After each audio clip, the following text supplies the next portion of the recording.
Guys, I just found this new article. I've been looking at all these different college football news articles and stuff here the past day or so. It says, College Football Coaches Association to propose transfer windows. Interesting. The article says college football coaches will propose transfer portal windows in the late fall and spring to help with roster management around the transfer portal. Todd Berry, executive director of American Football Coaches Association, said Tuesday his group would like 2 transfer windows for players to enter their names into the portal, one from the final Sunday in November until the early signing day in mid-December, and another from April 15th to May 1st. Both windows would coincide with contact periods in recruiting. Players wouldn't be required to transfer, only to enter the portal during designated time periods. So they're trying to clean up the transfer portal a little bit. I love this. I love the idea of regulating this. It's crazy right now. Anyone can leave at any time. This would make it a little bit better, but still, I don't know if there's an exact answer to the transfer portal craziness where kids are just straight up leaving schools if they're second on the depth chart, their sophomore seasons, their junior seasons. And it's one of those things where I think, unfortunately, we're just going to have to get used to it. Now, this would help a lot if you had exact time periods for when kids can enter the portal. Definitely, it would help coaches with roster management, which is what this mainly is for. But when it comes to the portal, I think it's here to stay. I mean, you can't have coaches getting up and leaving with 3 years remaining on their contract to go to a better situation when they promised the latest recruiting class they signed that they were going to be there for 5 or 6 years, and then turn around and say, oh, the kids, if you're going to transfer, you got to sit out a year. So I really don't think there's a perfect resolution to this craziness we've seen with the transfer portal. This is about as good as we're going to get with some regulation to where, okay, if you want to leave, you can leave, but there's designated time periods you have to enter into the portal so the coaches know what their roster's looking like for the next year, how many scholarships they have when it comes to recruiting their current class, and things like that. Do I need a quarterback? Do I need a running back? If one of my running backs enters the portal and leaves, I'm going to have to look maybe in the portal to get a different running back. So there's all those different things. This is kind of best case scenario, at least from my view. Personally, I would like it if there's no perfect answer, but I like the idea of kids, if you're going to transfer, you got to sit out a year. I like that idea. I know it's not going to come back due to the coaches leaving. I mean, we saw with Brian Kelly, his team was in the playoff race and he was leaving. Oh my goodness, with Notre Dame. So overall, this is best case scenario to get some form of normalcy when it comes to these kids transferring. You give them 2 windows. You say, we're keeping the transfer portal. You can get your immediate eligibility, but you got to do it within these 2 windows just so we have some level of organization within college football. And it would also be really good for the fans because these 2 periods would be, they would be big periods. People would be paying attention. They would know, it's kind of like the trade deadline in baseball or something where, like free agency opens in football, big stuff is going to happen because there's a short window where kids can enter the transfer portal, go to a different school, stuff like that. So I overall like that idea. Now, when it comes to NLI, very interesting article I came across. The top 5 NLI collectives. This is basically the teams that are most involved with name, image, likeness. I just want to talk about these 5 teams. I already said how these teams are weaponizing name, image, likeness. Different college football teams are taking different approaches. You've got your Ohio States, your Alabamas, your Clemsons who are saying, listen, we're not giving you money just to commit to our school. You're going to commit to our school, and then you can get the NLI opportunities as opposed to programs like a Texas A&M, like a Tennessee saying, we want to give you $1 million just to come here. That's the difference. So you can take a look at some of these top overall teams. The number 1 team on this list is the University of Tennessee.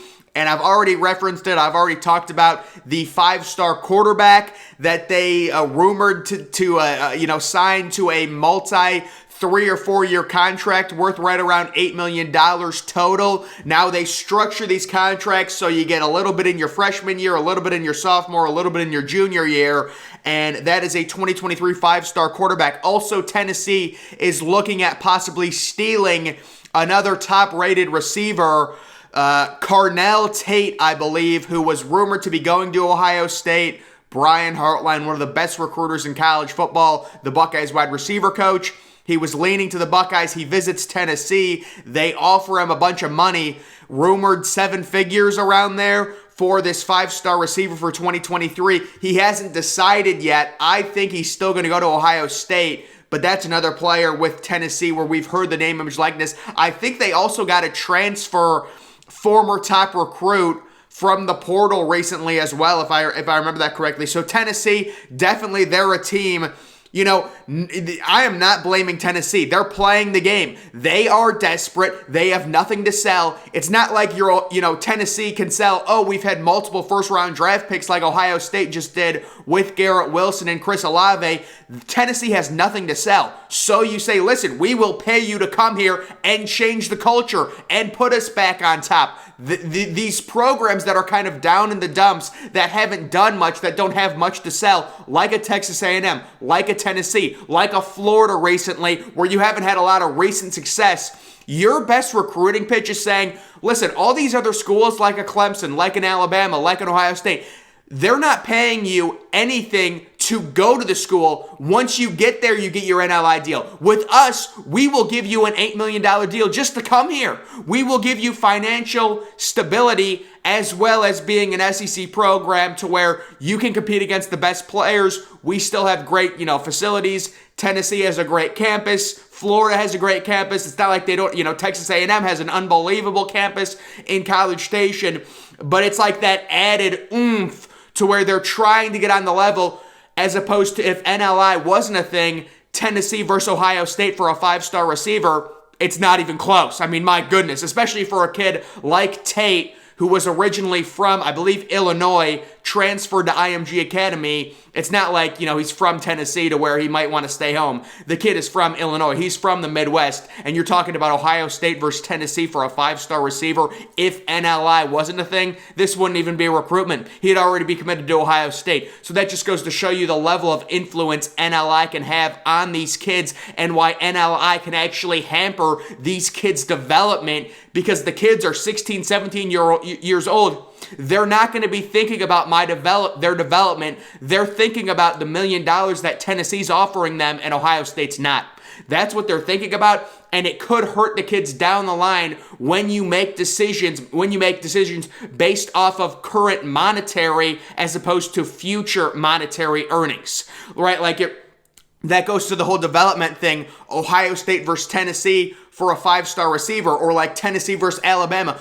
It's a no-brainer. You're a 5-star receiver. You go to a school that's producing multiple first-round picks, who's got a great wide receiver coach, but when the name, image, likeness thing comes along and you're a young kid and you want money and you want a really nice car and you want a really nice watch, a team like Tennessee could, be a team where that could be something that is very interesting to you. And we've seen it with the 5-star quarterback going to Tennessee, and we'll have to see if they get anyone else. But the number 2 team on this list, Oregon with Nike is very involved in the NLI. I know they recently signed a 5-star offensive tackle who looked like he was going to Lincoln Riley and USC. He's a kid from, I believe, Washington, and they sniped him with an NLI deal. So Oregon is definitely involved. Miami, we heard about them with the college basketball craziness.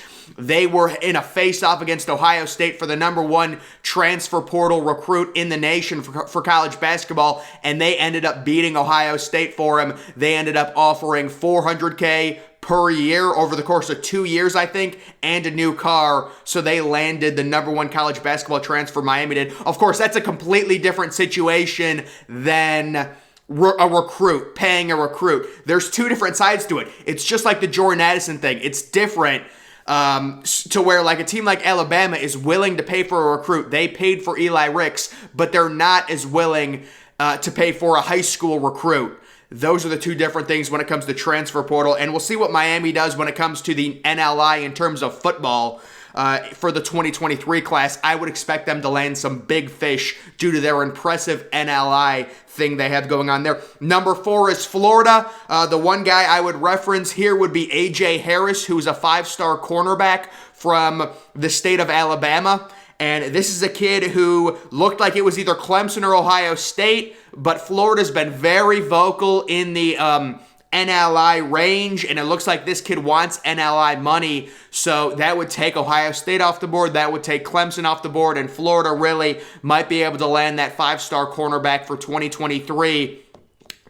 So they're in on it. And then number 5 is Texas. We know about them. The Terrence Brooks situation. Guys, if you don't know, Terrence Brooks was a top 100 overall player for the 2022 class. He had been committed to Ohio State on National Signing Day. He ends up flipping to Texas because of NLI, and he got money from Texas, and Ohio State's just not going to do that. They will give you, like CJ Stroud is making money through NLI. Trevion Henderson is making money through NLI, but they will not pay for the recruits, the high school recruits. So if you're a 5-star in high school, they're not going to offer you $1 million to come to your school.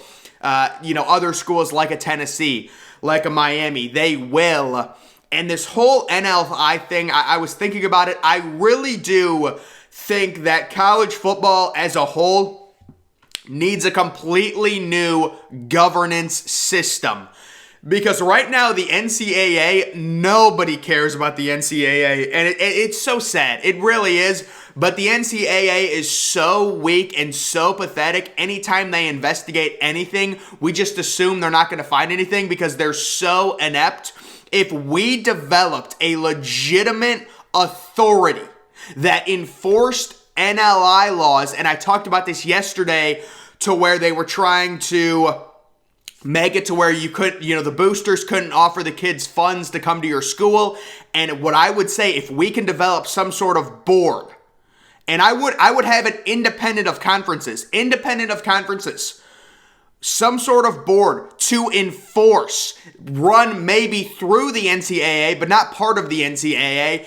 And you make this board and you say, listen, we're going to crack down on this booster stuff. And you make an example out of Texas A&M and you say, look, this might not be fair, but we're giving Texas A&M a 5-year bull ban. That's what I would do. And I would say, this is a message to everyone. If you are a booster, this is not allowed. You are not allowed to offer kids money just to come to your college. That is not allowed. And listen, Texas A&M, we're sorry, but you're out of luck. You're getting a 5-year bull ban. Bye-bye.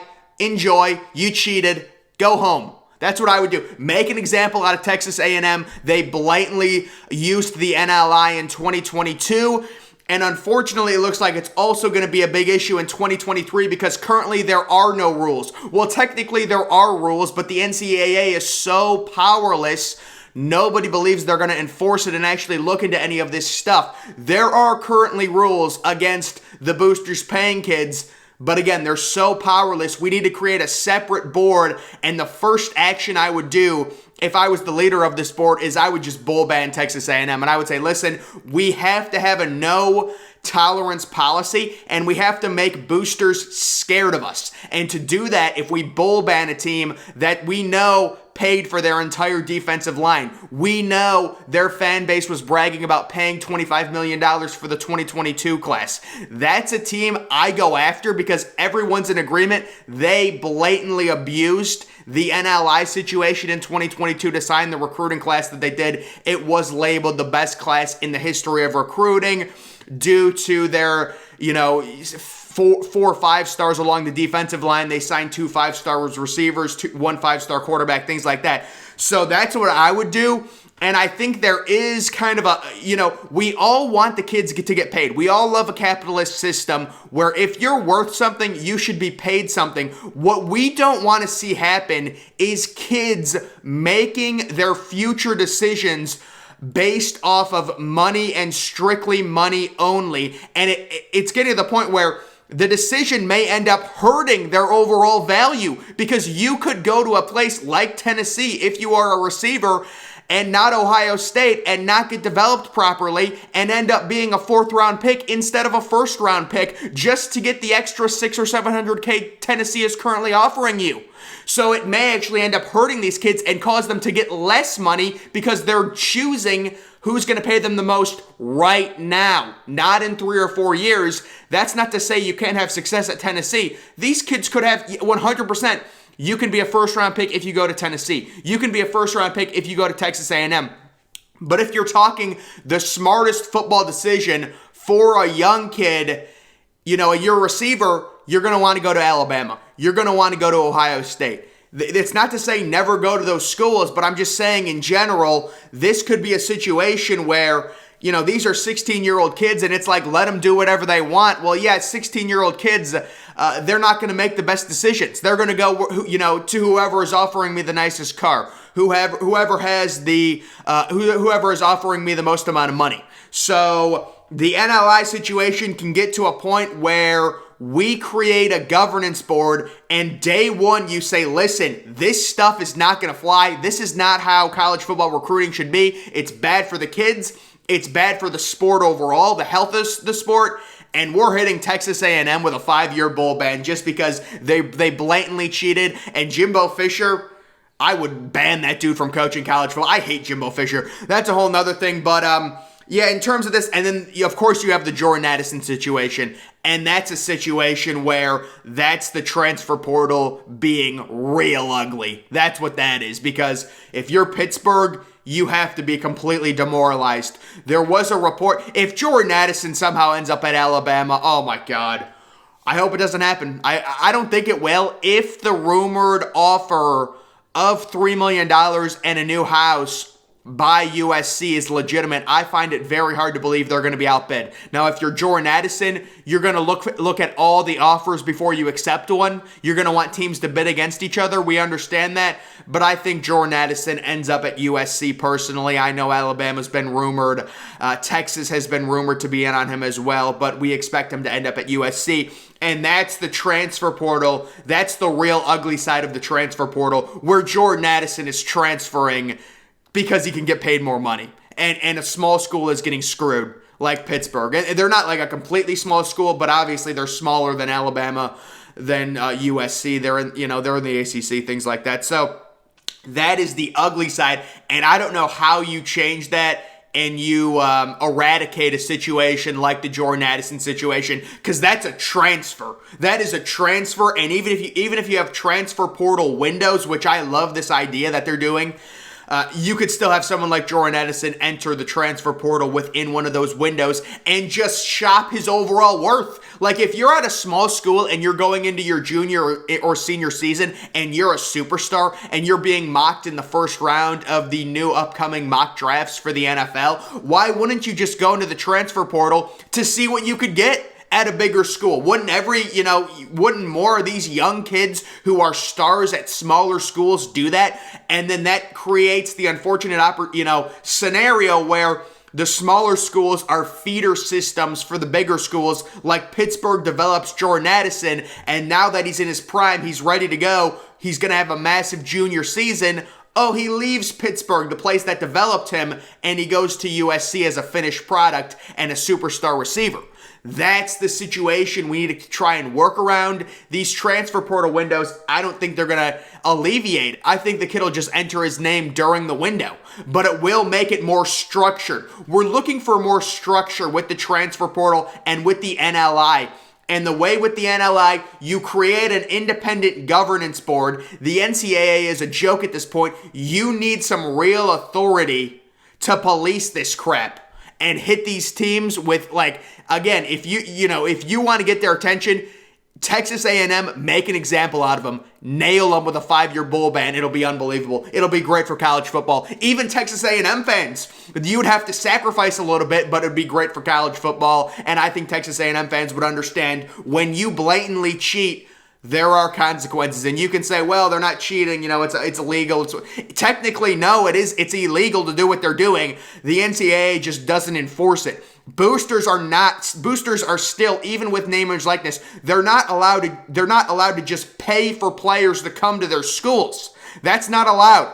And that's what's happening, and that's why they're trying to create something to nip that in the butt, and we'll see if they're able to do it. But it's interesting, this transfer portal window, definitely something that would be good for the sport. The transfer portal, I think, it's a tough situation. The Jordan Addison situation is there's no workarounds. There's no workarounds to any kid from a smaller school, you know, who's a superstar, who has to go through one more year in college before he can go to the NFL. There's no workarounds behind him saying, you know what, I can just enter the transfer portal, see what I can get, go to a bigger school, and now you have smaller schools being feeder systems to the bigger schools, which is what we don't want. It is horrible for the health of college football and horrible for overall parity in the sport.